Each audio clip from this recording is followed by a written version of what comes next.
There are 2 grizzly bears left in California today. This is one of them that I'll talk about more in a minute. The other one is on our flag.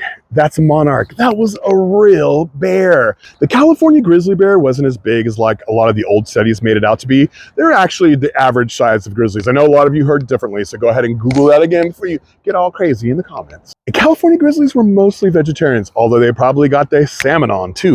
So after Monarch was captured, they believed that he was the last grizzly bear at the time, but he wasn't. The last grizzly bear, I think, got killed in 1924, I believe. But Monarch was definitely one of the last grizzly bears, and he lived in a cage for the last 20 years of his life, which is pretty sad. The other grizzly bear we have in California is this one in Klamath, California, in Yurok country, the heart of Yurok country. And ever since I was a little kid, my parents used to take pictures of me on it.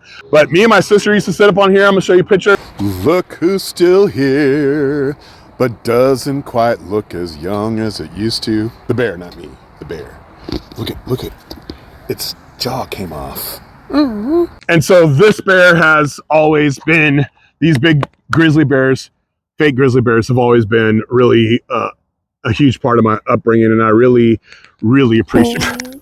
So why is it that the Americans who colonized California couldn't live 100 years with grizzly bears before the grizzly bears were extincted? How come they weren't able to coexist when people lived in California for thousands and thousands and thousands of years, since time immemorial, and coexisted happily, or maybe not happily, but let me start it over, but coexisted relatively peacefully with grizzly bears for years and years and years? So here we are on Yurok land in the village of Sumeg. We're in an actual Native American village created by Yurok people, and this is what their houses looked like for thousands of years.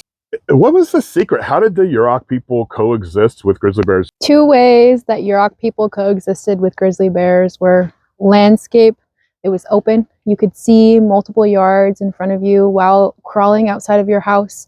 Another way is the doorway or the entryway, having a smaller opening to keep those larger predators like the grizzly bear out, and other stories about having barriers to keep animals out, or having smaller holes, or having even tools to keep those grizzly bears from coming into your home.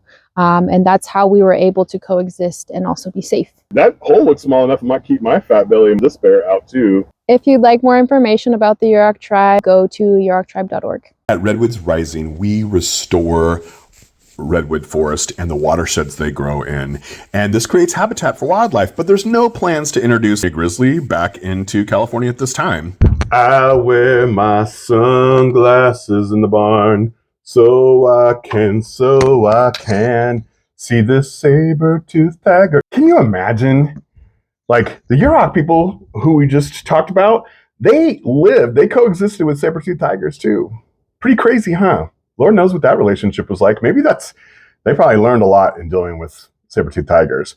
And people are afraid to reintroduce grizzlies into California. Can you imagine reintroducing saber-toothed tigers? Oh my gosh, people would be so scared. But you don't have to be scared of this one because it's dead. You can tell by the bones. So at Redwoods Rising, we're recreating habitat for wildlife, and it's a great thing we're doing, and it definitely works. We have fish coming back to the streams we restore. We have birds coming back and animals coming back to the forest we restore. So check us out, redwoodsrising.org.